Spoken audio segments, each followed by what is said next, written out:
Hey, good morning everybody. Hope you're doing well. We have not been posting the last couple of days because we've been focused solely on getting production ramped up. We made thousands of masks yesterday, thousands of shields, and we're looking to continue to accelerate that with our own teams, but also with help from Nordstrom and other companies who are pitching in to get this going. There's been a lot of questions coming through all the socials, our email, our text messages, and so we're trying to limit anybody contacting us by providing the information that you need. Our ask is that you read the information that we've provided so that you don't have to interrupt us. Every phone call we get is one less mask we're making, and that's important for us to keep in mind.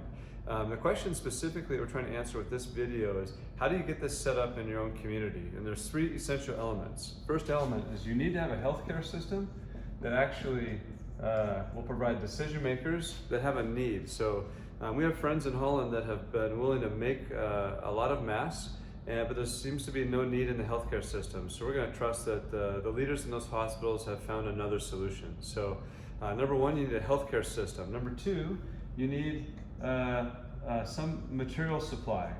Many times you're going to find that in the healthcare system itself, but we're also trying to find other materials. If we find them that work, we'll post them as examples that you could consider as well.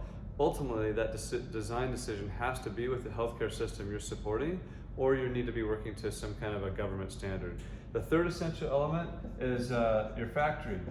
So ideal factories have the ability to control this process to make sure that the quality and sterilization activities are happening to the standards that need to be.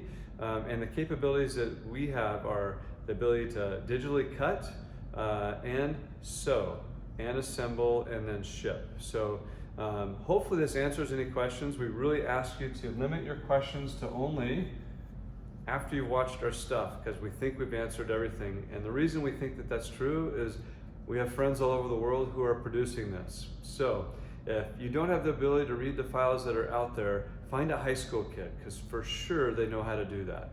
And if you have any other questions that we haven't answered here, post them in the comments below and we'll try to update this video. Thanks for checking in. Have a great day.